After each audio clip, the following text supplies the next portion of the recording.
Hi, welcome back friends. ఈరోజు polytechnic అదే diploma 4 years duration ఉండేటటువంటి డిప్లొమో, దాన్ని పాలిటెక్నిక్ డిప్లొమో అని కూడా అంటాం. సో దీని గురించి, ఈ పాలిటెక్నిక్ డిప్లొమో గురించి లేక డిప్లొమో గురించి కంప్లీట్ ఇన్ఫర్మేషన్ ఈ వీడియోలో ప్రజెంట్ చేస్తున్నాను. వీడియోని స్కిప్ చేయకుండా చివరి వరకు చూడండి.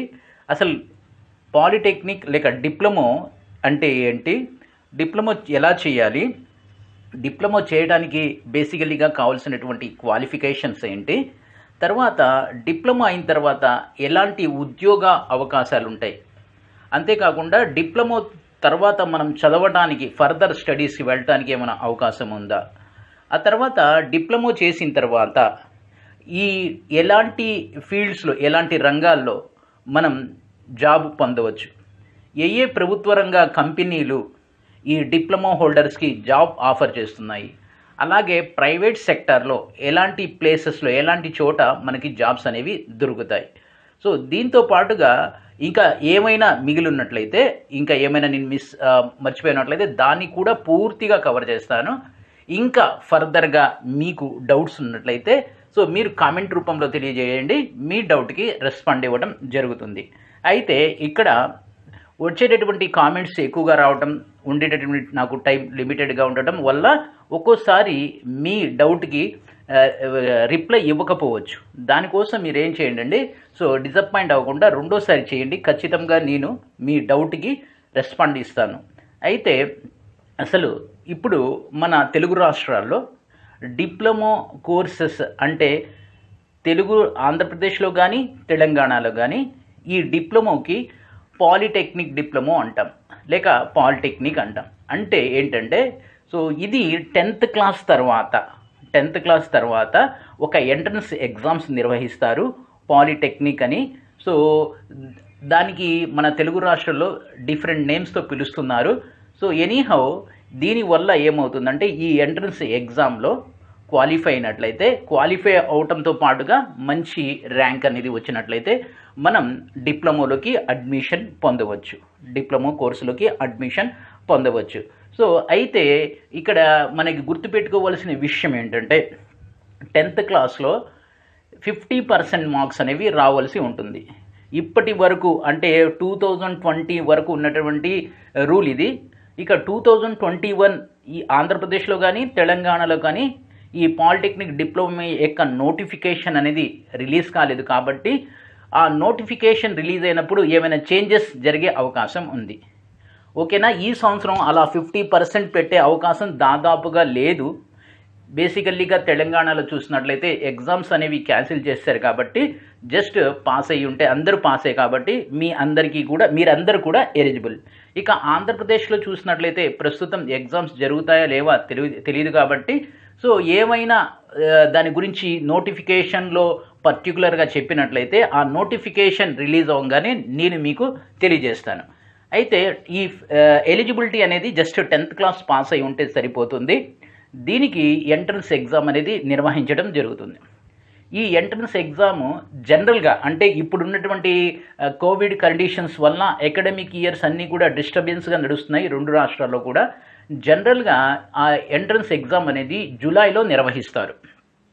సో ఈ తెలంగాణలో కానీ ఆంధ్రప్రదేశ్లో కానీ దీనికి సంబంధించి ఎంట్రన్స్ ఎగ్జామ్ జూలైలో నిర్వహిస్తారు. ఇది 4 ఇయర్స్ కోర్స్. ఇక ఈ డిప్లొమా ఏ బ్రాంచులు ఉన్నాయి అనేది నేను మొత్తం అన్ని బ్రాంచెస్ గురించి కంప్లీట్గా చెప్తాను.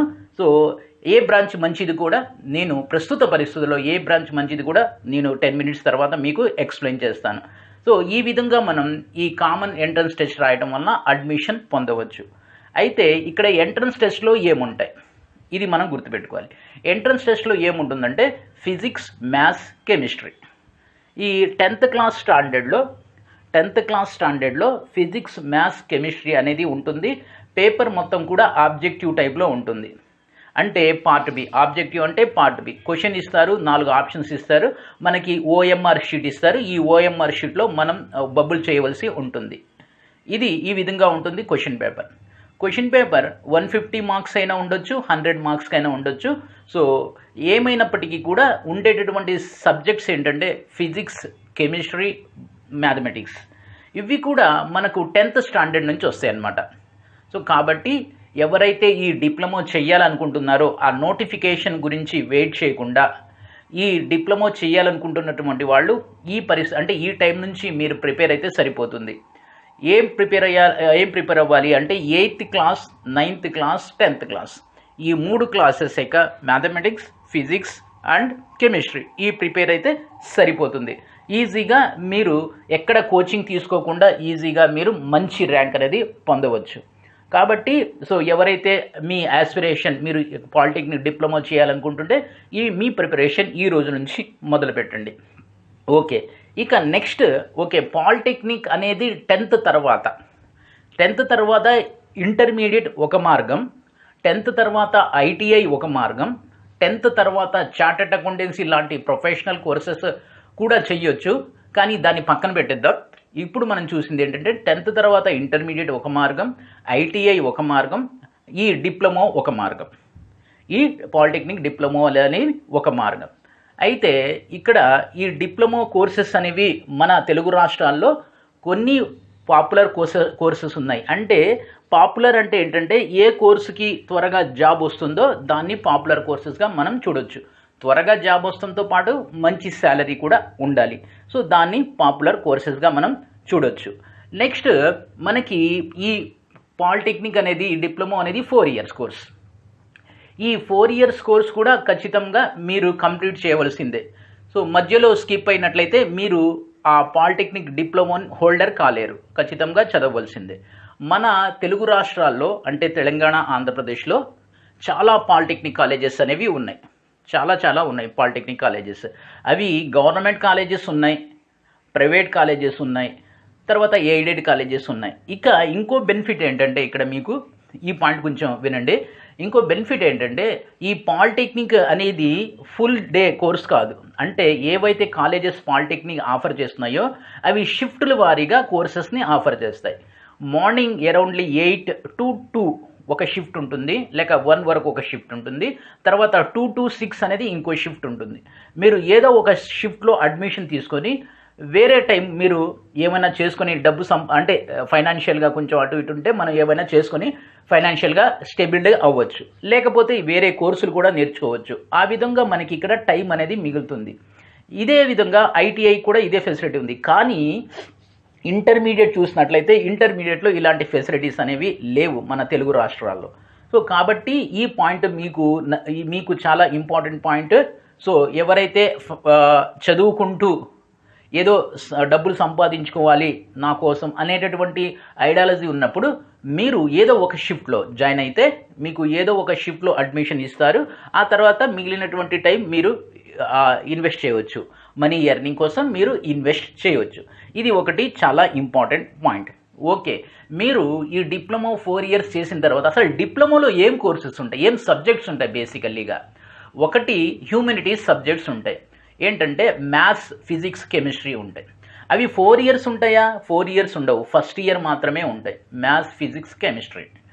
తర్వాత ఈ maths, physics, chemistry related subjects అనేవి కొన్ని ఉంటాయి అన్నమాట. డైరెక్ట్ మ్యాథ్స్ ఉండకుండా మ్యాథ్స్ రిలేటెడ్ సబ్జెక్ట్స్ ఉంటాయి మనం తీసుకునేటటువంటి డిప్లొమా కోర్సును బట్టి. సో దీని తర్వాత సెకండ్ ఇయర్ నుంచి ఈ హ్యూమనిటీస్ అనేవి కూడా ఉండవు.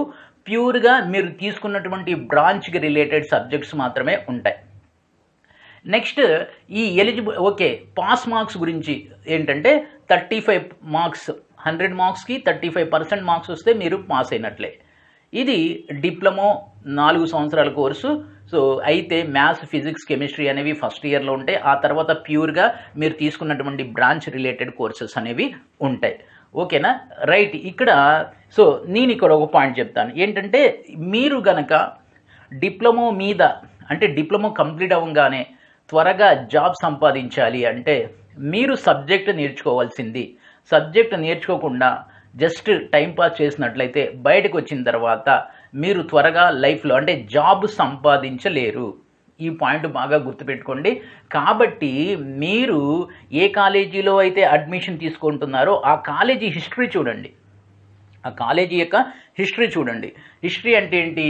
ఒకటి, ఆ కాలేజీలో ఎలాంటి ఇన్ఫ్రాస్ట్రక్చర్ ఫెసిలిటీస్ ఉన్నాయి, అంటే ల్యాబ్స్ ఎలాగున్నాయి, అన్ని మీరు తీసుకున్నటువంటి బ్రాంచ్కి సంబంధించి ల్యాబ్స్ ఉన్నాయా, లైక్ తర్వాత ఫ్యాకల్టీ ఉందా, సో తర్వాత ఫ్యాకల్టీ ఎంత బాగా చెప్తుంది, ఈ రెండు చాలా చాలా important, labs and faculty.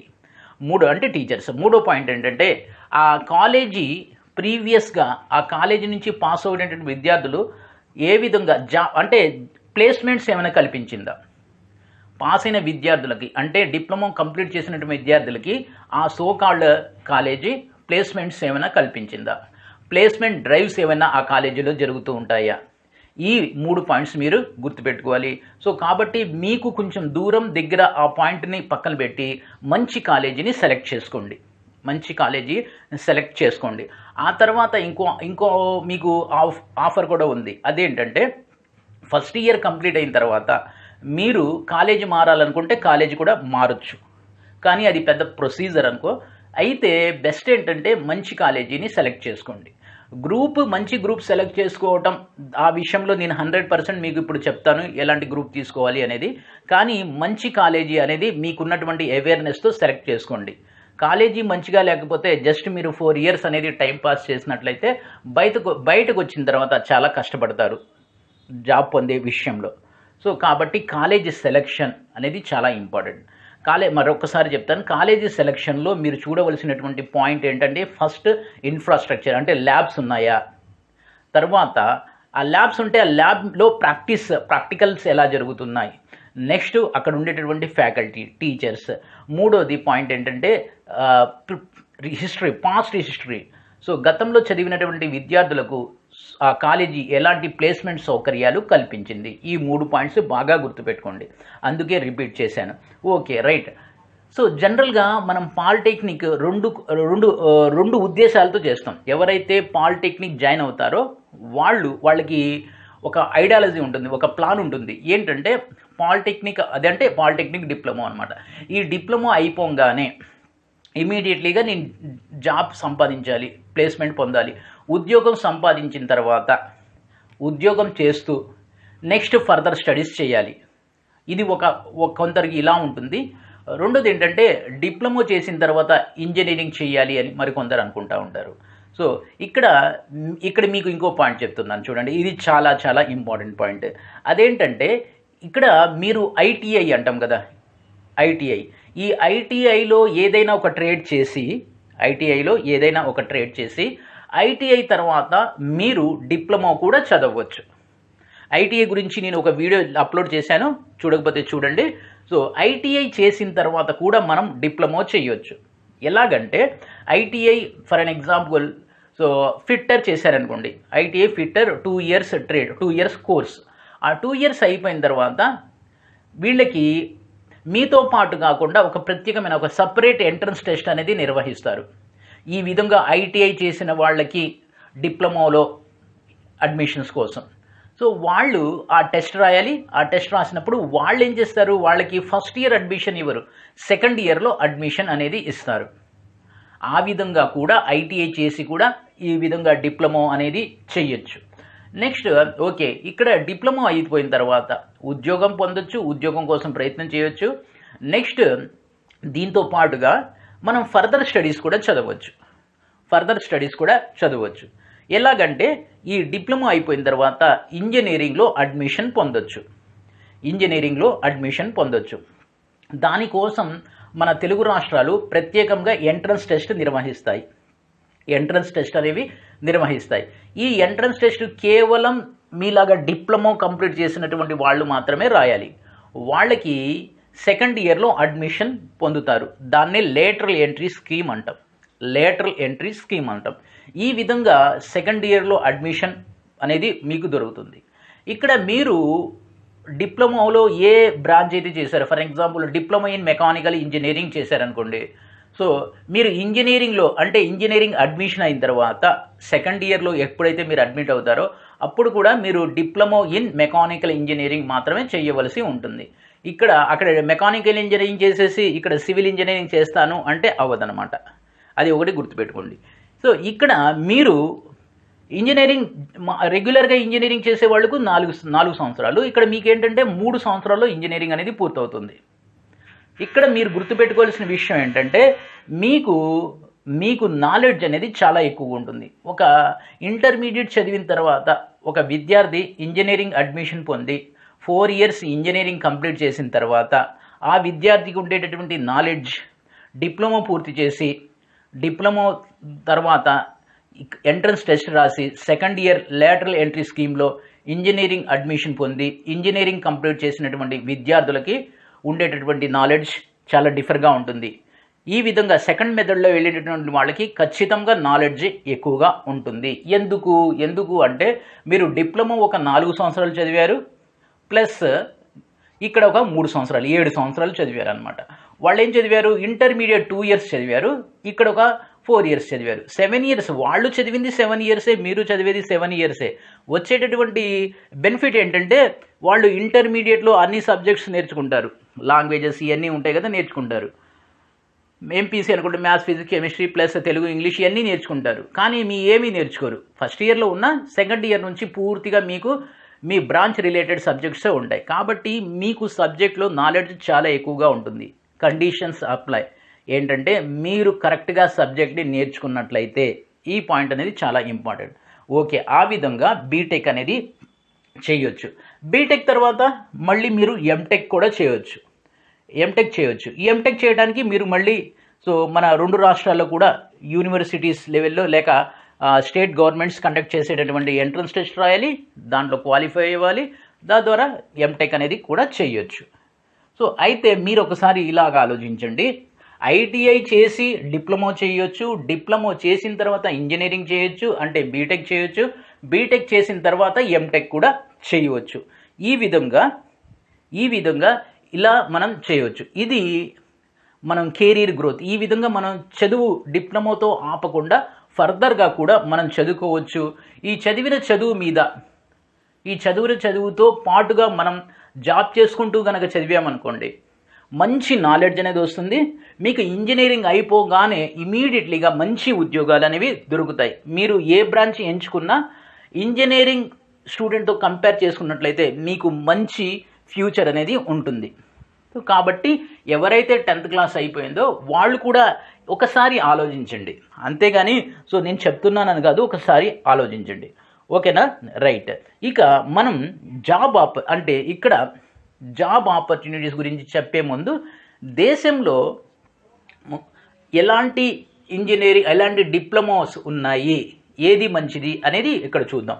First కొన్ని లిస్ట్ని ఇక్కడ మీకు చూపిస్తాను, చూడండి. Diploma in computer science and engineering, next civil engineering, automobile engineering, electronics and communication, electrical engineering, interior decoration, fashion engineering, ceramic engineering, art and craft, mechanical engineering. ఇవి మాత్రమే కాకుండా next diploma in chemical engineering, diploma in instrumentation and control engineering, diploma in IT engineering, next diploma in electronics and telecommunication engineering, next వచ్చేసి diploma in aeronautical engineering, తర్వాత diploma in petroleum engineering, next diploma in aerospace engineering, diploma in mining engineering,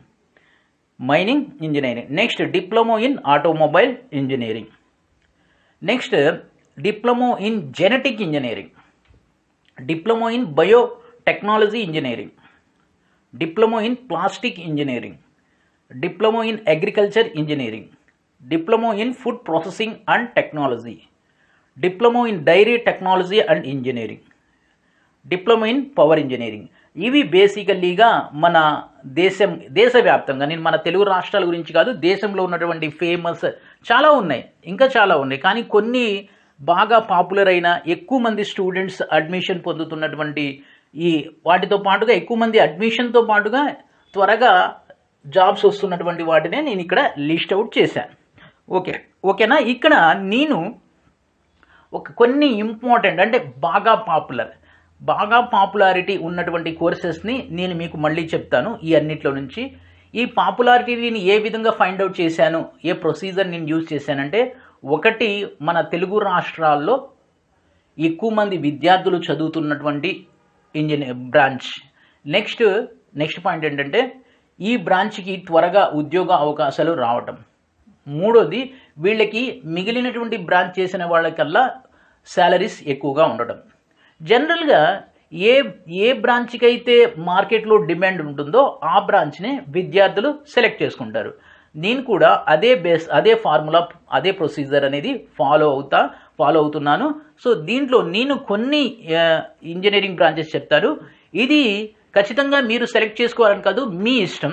ఇంకా మీకు నాకన్నా దాని గురించి awareness లేక ideology లేక knowledge ఉండొచ్చు. సో మీరు జాయిన్ అయ్యేటటువంటి ఇంజనీరింగ్ కోర్సుని కామెంట్లో చెప్పండి. సో అంతేకాకుండా ఇక్కడ నేను చెప్పాను కదా, ఫస్ట్ వచ్చేసి కంప్యూటర్ సైన్స్ అండ్ ఇంజనీరింగ్. ఇది డిప్లొమాతో కంప్లీట్ ఆపేస్తే దీనికి ఉద్యోగ అవకాశాలు అంతగా ఉండవు. డిప్లొమా తర్వాత ఖచ్చితంగా మీరు ఇంజనీరింగ్ చేయాల్సిందే, దాంట్లో ఎలాంటి ఇది లేదు. కాదు నేను డిప్లొమాతో ఆపేస్తానన్నప్పుడు ఈ కంప్యూటర్ సైన్స్ ఇంజనీరింగ్కి వెళ్ళొద్దు. ఓకేనా? Next civil engineering. ఈ సివిల్ ఇంజనీరింగ్ ఏదైతే బ్రాంచ్ ఉందో ఇది మీరు డిప్లొమాతో ఆపేసిన you can get a good respectable job and salary. Civil engineering. Next automobile engineering. ఈ ఆటోమొబైల్ ఇంజనీరింగ్తో కూడా డిప్లొమాతో ఆపేసిన మనకి ఆ డిప్లొమా రేంజ్కి శాలరీ ఉన్నటువంటి ఉద్యోగాలు దొరుకుతాయి. Next electronics and communication. ఇది కూడా అంతే, డిప్లొమాతో కూడా మంచి జాబ్లు అనేవి పొందవచ్చు. Next diploma in electrical engineering, ఇది సేమ్. ఆ తర్వాత ఇక్కడ మెకానికల్ ఇంజనీరింగ్. నేను ఏదైతే లిస్ట్ అవుట్ చేశానో అవి మాత్రమే, దాంట్లో నుంచి ఒకటి మీరు సెలెక్ట్ చేసుకోండి. ఇంకోసారి చెప్తాను చూడండి. Diploma in computer science and engineering, diploma in civil engineering, diploma in automobile engineering, diploma in electronics and communication, next diploma in electrical engineering, ఆ తర్వాత డిప్లొమా ఇన్ మెకానికల్ ఇంజనీరింగ్. ఇక్కడితో అవ్వలేదు. నెక్స్ట్ వచ్చేసి diploma in automobile engineering. Okay, ఆ తర్వాత ఇప్పుడు ప్రస్తుతం మన కొంచెం నార్త్ ఇండియా వైపుకి వెళ్ళగలను అన్నప్పుడు మహారాష్ట్ర, మధ్యప్రదేశ్ అలాంటి సైడ్లో డిప్లొమా ఇన్ పెట్రోలియం ఇంజనీరింగ్, దీనికి బాగా డిమాండ్ ఉంది. ఓకేనా? Next diploma in petroleum engineering. తర్వాత నార్త్ సైడ్లోనే chemical engineering, diploma in chemical engineering. ఈ కెమికల్ ఇంజనీరింగ్ చదవాలి అంటే ఇక్కడ నేను ఒక పాయింట్ చెప్తాను. ఇదేంటంటే మీకు కెమిస్ట్రీ, ఫిజిక్స్ మంచి నాలెడ్జ్ అనేది ఉండాలి. 10th class physics, 10th class chemistry మీద మంచి నాలెడ్జ్ అనేది ఉండాలి. మన తెలుగు రాష్ట్రాల్లో 1-2 కాలేజీల్లోనే, చాలా తక్కువ కాలేజీలో ఈ diploma in chemical engineering course అనేది ఆఫర్ చేస్తున్నారు. ఓకే, ఇది నేను ప్రస్తుతం మన 2 రాష్ట్రాల్లో ఉన్నటువంటి పరిస్థితుల దృష్ట్యా ఈ కోర్సెస్ మిగిలిన వాటికన్నా కోర్సెస్ ఎక్కువ కాలేజెస్ ఆఫర్ చేస్తున్నాయి. అంతేకాకుండా ఎక్కువ మంది జాయిన్ అవుతున్నారు, అంటే డిమాండ్ ఉంది కాబట్టి త్వరగా జాబ్ అనేది వస్తుంది. మిగిలినవి మంచివి కావు అని కాదు. సో మీరు ఏ బ్రాంచ్ అయితే సెలెక్ట్ చేసుకున్నారో దాని గురించి ఇంకా మీరు రీసెర్చ్ చేయండి. ఒకవేళ మీరు సెలెక్ట్ చేసుకున్నటువంటి బ్రాంచ్ మీకేమైనా కన్ఫ్యూజన్ ఉన్నట్లయితే నన్ను అడగండి, కామెంట్ రూపంలో నేను చెప్తాను. ఓకేనా? రైట్. నెక్స్ట్ ఓకే, ఇక్కడికి మనం ఈ బ్రాంచెస్ ఉన్నాయి. దాంట్లో ఇప్పుడే లిస్ట్ అవుట్ చేసినటువంటి బ్రాంచెస్ అనేవి పాపులర్ బ్రాంచెస్. ఆ తర్వాత మనం ఏది చదివినా బేసికల్లీ ఉద్యోగం సంపాదించి లైఫ్లో సెటిల్ అవ్వాలి అనుకుంటాం. అందరు కూడా అనుకునేదే అది. సో ఇప్పుడు ఎలాంటి ఉద్యోగాలు దొరుకుతాయి? ఫస్ట్ మనం ఏం చూద్దామంటే గవర్నమెంట్ సెక్టర్ చూద్దాం. ఫస్ట్ గవర్నమెంట్ సెక్టర్, అదిని కూడా సెంట్రల్ గవర్నమెంట్ చూద్దాం ఫస్ట్. ఓకే, ఇండియన్ ఆర్మీలో మీకు అవకాశాలు ఉంటాయి. డిఫరెంట్ టెక్నికల్గా ఎప్పుడు కూడా కంటిన్యూ రిక్రూట్మెంట్ అనేది ఉంటుంది ఇండియన్ ఆర్మీలో, టెక్నికల్ పొజిషన్స్ అనమాట. ఓకేనా? Next gas authority of India, ఇది సెంట్రల్ గవర్నమెంట్ యొక్క company. DRDO, ONGC, BHEL, BSNL, NTPC, ఇవి మనం ఏదైతే లిస్ట్ అవుట్ చేశామో ఇవన్నీ కూడా ప్రస్తుతం సెంట్రల్ గవర్నమెంట్ యొక్క ఆర్గనైజేషన్స్. వీటన్నిటిలో కూడా డిప్లొమా హోల్డర్స్కి అవకాశాలు ఉంటాయి. డిప్లొమా చేసిన వాళ్ళకే ఎక్కువ అవకాశాలు అనేవి ఉంటాయి. ఓకేనా? రైట్. దాంతోపాటుగా ఇండియన్ పెట్రోకెమికల్స్ లిమిటెడ్, ఇది కూడా central government organisation. NSSO, national sample survey organisation, okay, దీంతో పాటుగా రైల్వేస్, ఆ తర్వాత పబ్లిక్ వర్క్స్ డిపార్ట్మెంట్ అనేది ఉంటుంది. అది సెంట్రల్ లెవెల్లో ఉంటుంది, స్టేట్ లెవెల్లో ఉంటుంది. పీడబ్ల్యూడి అంటాం, పబ్లిక్ వర్క్ డిపార్ట్మెంట్. ఇది సెంట్రల్ గవర్నమెంట్ది. సో ఆ తర్వాత ఇన్ఫ్రాస్ట్రక్చర్ అంటే ఏంటంటే, so roads constructions, building constructions, ఇలా చెప్పుకుంటూ పోతే చాలా ఆపర్చునిటీస్ అనేవి ఉన్నాయి. సో ఇరిగేషన్ డిపార్ట్మెంట్లో కూడా అంటే ప్రాజెక్టుల కన్స్ట్రక్షన్స్లో ఎక్కడైతే ఇరిగేషన్ వర్క్ అనేది జరుగుతూ ఉంటుందో అక్కడ మీ అవసరం అనేది ఖచ్చితంగా ఉంటుంది. అయితే ఇక్కడ మనం గుర్తుపెట్టుకోవాల్సింది ఏంటంటే, డిప్లొమా ఈ అన్ని అంటే ఒక డిగ్రీ స్టూడెంట్ కన్నా ప్రస్తుతం ఉన్నటువంటి పరిస్థితిలో ఒక డిగ్రీ ఇంటర్మీడియట్ 2 years చదివి తర్వాత 3 years పాటు ఏదో ఒక డిగ్రీ చేశారనుకోండి, బీఎస్సీయో బీకామో బిఏ, వాళ్ళకన్నా 10th క్లాస్ తర్వాత 4 years డిప్లొమా చేసిన వాళ్ళకి మీకు మంచి అవకాశాలు ఉంటాయి, 100% డ్యామ్. అయితే మళ్ళీ చెప్తున్నాను, ఇక్కడ ఏంటంటే శాలరీ అనేది ఒక ఇంజనీరింగ్ స్టూడెంట్కి ఇచ్చే విధంగా మీకు శాలరీ ఇవ్వకపోవచ్చు. Even if you have knowledge వాళ్ళతో సమానమైనటువంటి శాలరీ ఇవ్వకపోవచ్చు మొదట్లో జాయిన్ అయినప్పుడు. సో కొంత ఎక్స్పీరియన్స్ వచ్చిన తర్వాత ఆ తర్వాత వాళ్ళకన్నా మంచి శాలరీస్ అనేవి మీకు వస్తాయి. ఏది ఏమైనప్పటికీ కూడా ఇక్కడ మనం గుర్తుపెట్టుకోవాల్సినటువంటి మెయిన్ పాయింట్ ఏంటంటే, మీరు ఈ డిప్లొమా చదువుకునే 4 సంవత్సరాల్లో సబ్జెక్ట్ని నేర్చుకోవాలి. నేర్చుకోకుండా 4 సంవత్సరాలు అలా టైం పాస్ చేసేసి ఏదో ఎగ్జామ్స్ రాసేసి ఏదో విధంగా పాస్ అయిపోతే చాలా కష్టం ఉద్యోగాలు రావడం. ఇది మటుకు 100% నేను చెప్పే పాయింట్ని గుర్తుపెట్టుకోండి. ఓకే, దీంతో పాటుగా ఇక ప్రైవేట్ సెక్టార్లో ఎలాంటి ఏరియాస్లో మీకు అవకాశాలు ఉంటాయి? Construction firms. సో కన్స్ట్రక్షన్ అంటే ఫర్ అన్ ఎగ్జాంపుల్ డిఎఫ్ఎల్ ఒక బిగ్ కన్స్ట్రక్షన్ కంపెనీ అది. సో అక్కడ సివిల్ ఇంజనీర్స్కి చాలా ఎక్కువ అవకాశాలు అనేవి ఉంటాయి అన్నమాట. తర్వాత సిమెంట్ ఫ్యాక్టరీస్ ఉంటాయి. మీరు ఏ సిమెంట్, నాగార్జున సిమెంట్ చూడండి, రాసి ఏ సిమెంట్ ఫ్యాక్టరీలో అయినా మీ అవసరం లేకుండా ఉండదు. ఆ తర్వాత ఇప్పుడు ఎయిర్లైన్స్ దాదాపుగా ప్రైవేట్ అయిపోయింది కాబట్టి ఎయిర్లైన్స్లో కూడా మీకు మంచి అవకాశాలు అనేవి ఉంటాయి. మీరు లేకుండా ఎయిర్లైన్స్ సంస్థలు ఉండవు, మీ యొక్క అవసరం చాలా అనేది ఉంది. ఆ తర్వాత ఇప్పుడు మొబైల్ అంటే జియో కానీ, రిలయన్స్ కానీ, టాటా కానీ, ఇంకో కంపెనీ కానీ, ఐడియా కానీ, వీళ్ళన్నీ మొబైల్ కంపెనీస్లో మీ యొక్క అవసరం అనేది ఉంటుంది. కేవలం మొబైల్ నెట్వర్కింగ్ ప్రొవైడ్ చేసేటటువంటి కంపెనీలో మాత్రమే కాకుండా మొబైల్ యూనిట్ మ్యానుఫ్యాక్చర్ అంటే ఫోన్ మ్యానుఫ్యాక్చరింగ్ చేసేటటువంటి ప్లేసెస్లో కూడా మీ అవసరం అనేది ఉంటుంది.